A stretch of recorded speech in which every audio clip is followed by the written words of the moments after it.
This is Kevin, Gamertag Mantle, and I'm bringing you a game of Capture the Flag on Firing Range, and this is in the Express playlist.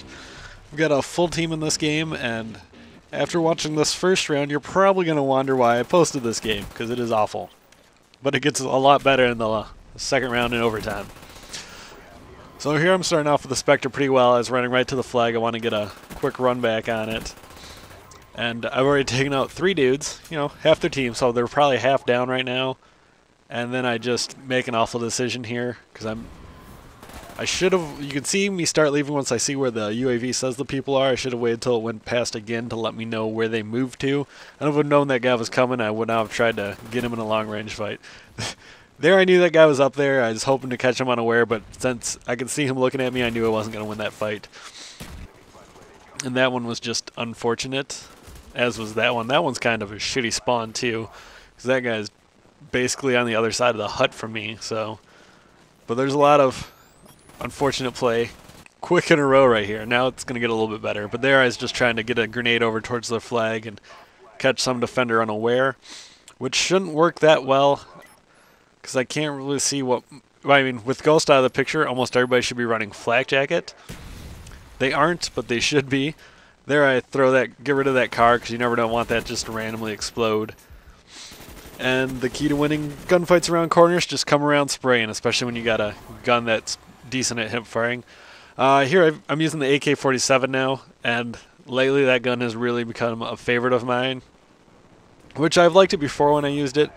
But the assault rifles in this game, there's certain times when certain guns are just, they work for me and then they don't. There are times when the Commando's been my favorite gun in the AUG, and just at certain times, certain guns are just way better for me and then others. And like I was using the Commando and I switched to the Galil. Neither one of them worked for me. And then I just threw back the AK-47 back on, and then it just started working for me. And I control the recoil, and it was all working for me. And I was tired of kind of just running around with the AUG all the time. So I just wanted to try and change it up a little bit. Here I'm kind of hoping my teammates are going to be able to pick off the flag runner, but it's pretty hard when they've got us countered, and there I get collateraled by a FAMAS because that gun's retarded. Unfortunately, I don't get this guy in time, so he returns their flag, but there's lots of unfortunate things in this first round, so I didn't worry about it too much. It's kind of the nice thing about Capture the Flag is if you guys suck in the first round, you can always make a comeback in the second and hope to win in overtime. Here I'm pretty sure this guy's just going to wait for me, so I threw that tack. You never know. Sometimes they're just going to run around that corner when you throw the grenade. And there you can see I got TAC Mass Pro on there, which I always like. When the UAV gave me an idea of where that, or let me know exactly where that dude was hanging out at. But there are times when you're clearing rooms that it's nice to have that little circle, let you know like where in the 360 degrees there is somebody. Here is an example of panicking and how it ruins you. Because right there I had the advantage on those guys. I think I had to get away from the car when it exploded, even though I got flak jacket on. I think that still would have killed me. But I put a couple of shots on that first gun. I thought I could have killed him with those, or they should have dropped him, and they didn't. And I just panicked and started spraying like a fool and just didn't keep my cool and start aiming. And I just panicked seeing 2 guys and that one guy not dying when I wanted him to.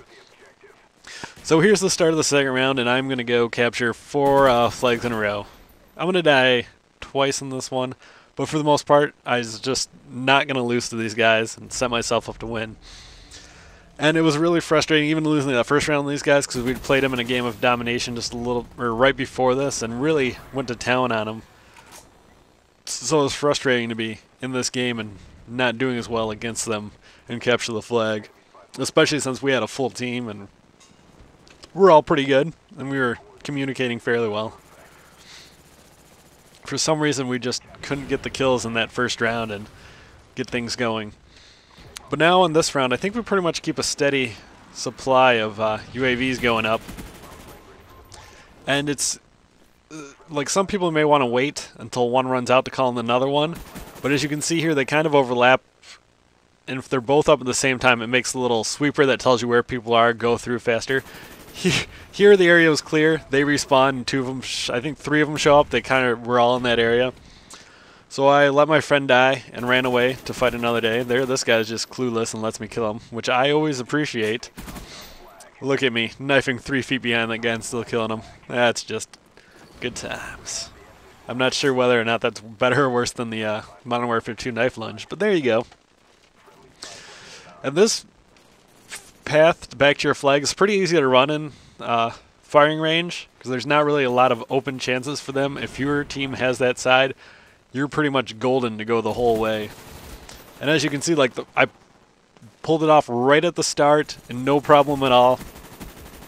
And in capture the flag, since I stayed dead for a little bit, if you take out the one or two guys guarding the flag, you've got that.